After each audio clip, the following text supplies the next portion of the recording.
God, my hair is puffy. I did just get out of the shower. So I'm going to play at my college, and tomorrow we're going to be doing a cue to cue, which is basically a rehearsal where we go through all the cues and try to get everything right. And it's going to be from 10 until 10. So I thought to lessen everyone's misery, I would make some cinnamon rolls. Boring. I'm sorry? That sounds pretty uninspired with Bakington. Okay, what would you suggest? Maybe something a little bit more, themed, maybe like, fall themed. Okay, pumpkin cinnamon rolls.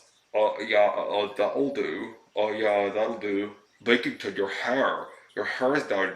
It'll get the food, Bakington. You see, because I cook when I'm off screen, I thought it would be like obvious that I put my hair up, but I guess I'm gonna have to do that because apparently it's not as self-explanatory as I thought.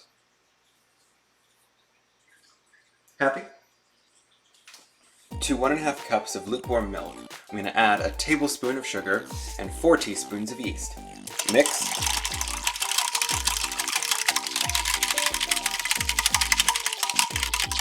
And then leave for 10 minutes to let the yeast activate. To 5.5 cups of flour, I'm going to add a teaspoon each of salt and cinnamon. Mix. Then we'll make a little well in the center.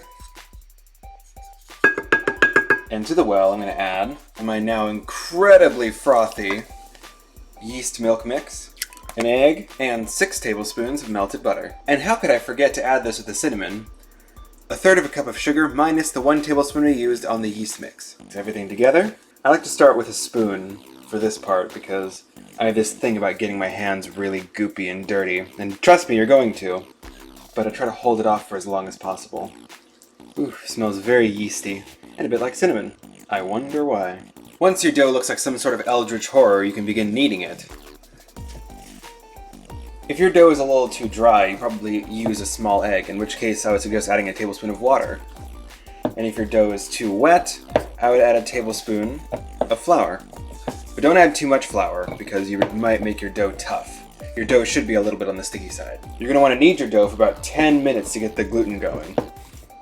I greased my bowl with some butter, and I'm going to put my dough in the bowl, cover it, and leave it to rise in the fridge overnight. Because I'm going to make them in the morning, and it's actually nighttime right now, it's actually almost 1 o'clock in the morning, but it's fine. I'm going to finish the recipe tomorrow morning because I want them to be as fresh as possible. If you're planning to make these right now, you can cover the bowl and leave it somewhere slightly above room temperature for around an hour or 2 until it doubles in size. The cold of the fridge helps to slow the yeast down and makes them not rise as quickly, so I can leave them in there overnight for the same effect. It's now the next morning, and this dough is looking puffy. So I'm going to leave it out now until it comes back up to room temperature before I try to roll it. Now to make the filling. To 1 cup of brown sugar, I'm going to add half a stick of butter, very soft butter in this case, half a cup of pumpkin puree, and in this little bowl I've got 2 tablespoons of pumpkin pie spice, a 1/4 teaspoon of salt, and a tablespoon of flour. Shh! I'm going to let you in on a little secret. This is just between you and me, okay? Don't tell anyone. But my secret ingredient is a little pinch of ground cardamom. What? I mean, no secrets have been told. What are you talking about? And once you're done, you'll have this amazing smelling, amazing tasting, but not very appetizing looking slop. Now we can roll our dough out. Punch your dough down to make sure you get rid of any excess air bubbles. I'm going to roll my dough out into a rectangle that's 18 inches by 24 inches, which is massive. So now, just scoop on your goo onto your roll. And if you don't use a picky spatula, it's not going to be as good.